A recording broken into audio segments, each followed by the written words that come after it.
Yo, Pokemon announced a brand new game that has everybody hyped. Pokemon Legends ZA. But why? Why did Game Freak choose to go this direction?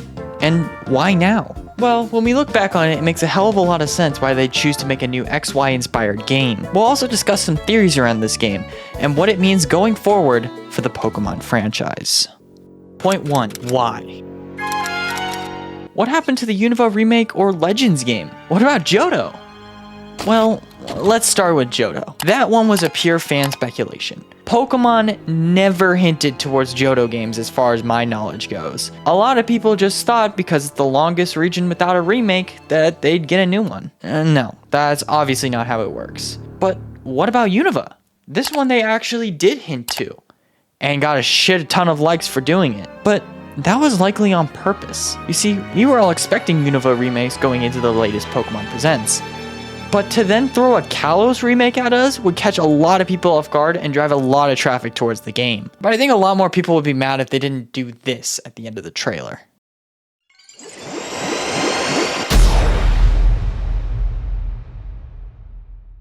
They knew all the PokeTubers were gonna pop off to this, holy shit. But now, why Kalos? And why now? Well, Kalos did just turn 10 years old. Also, in Pokemon Scarlet and Violet, the map cuts off at what should be France. If of course Paldea is meant to represent Spain. And the region based off of France is Kalos, so it makes a lot of sense it'd be that way. It turns out we were right when it came back to Kalos when Scarlet and Violet came out. Anyway, now for point 2. Let's discuss some theories surrounding this game. A popular theory that I saw was that this is going to be taking place in the future. However, I'm not quite sure about this. The main motivation behind this, in theory, is the trailer looking futuristic, but I don't think that's what they were going for. You see, one of the main things highlighted in the trailer was the urban redevelopment plan for Lumio City. So I think the lights are meant to signify you building up Lumio City over the course of time. However, something I will give this theory is the city looks pretty complete already. However, I'm not sure that this is justified at all because the game is literally titled Pokemon Legends. Obviously, a legend is a tale that's been passed down through generations. I mean, that's what Pokemon Legends Arceus was, and literally there were a lot of characters that bear a resemblance to those in Sinnoh. It also elaborated on a lot of the Sinnoh lore, and if there's something Kalos has, it's lore. From what I've gathered, a lot of this looks to be inspired directly off of the Industrial Revolution in the 19th century. The revolution was at its biggest in Britain and France, so I think that this will be part of the remodeling or urbanization of Lumio City. Another theory which I think is a lot more believable is that the game is going to follow a Z. It would make a lot of sense given the name, but there wasn't really enough information to prove this theory. But here was actually a really creative theory that I found online. Someone came up with the theory that Pokemon ZA is going to be taking place in the past and future.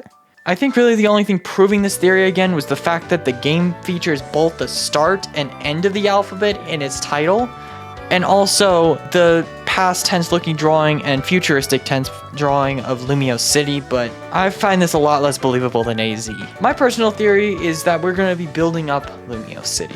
And I also have to think that the ultimate weapon has something to do with this. There's a logo that pops up several times in the trailer that is obviously meant to be super important, and it bears a striking resemblance to the ultimate weapon from a long time ago. This last thing is kind of a hope, but I really want them to show some of the Great War that happened 3,000 years ago. And also maybe something about this damn Floette, like come on. And maybe also we can get some more insight in how the Mega Evolution came to be. However, for my current theory, I can't really find an explanation on the urban redevelopment plan, except for the previous example of the revolution. But that wouldn't really fit with the 3,000 years ago aesthetic that the war was on.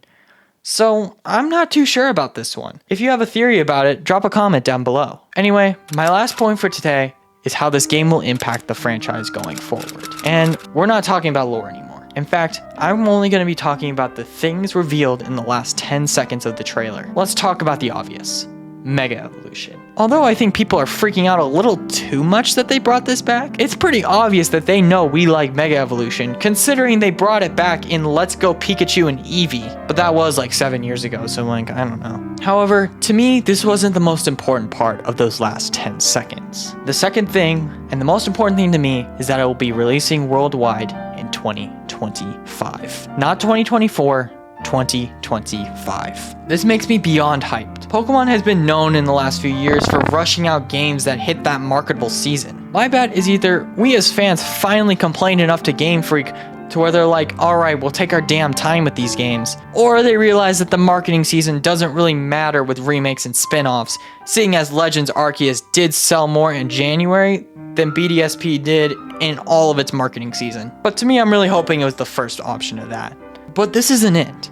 They say 2025, not early 2025. They even said that in the Legends Arceus trailer. We may not have to deal with another one of these Scarlet and Violet problems where they release 2 Pokemon games in 1 year. Or I might be wrong, who knows. But one thing's for sure, that Pokemon is listening to feedback and wanting to take more time with their games. This will likely be compatible with Nintendo's next console because of its late release date. And also the official Pokemon Twitter said systems, but you know. But yeah, Pokemon Company, we'll step aside for 2024 and let you cook up a hopefully masterful game. Pokemon ZA has everything lined up for success.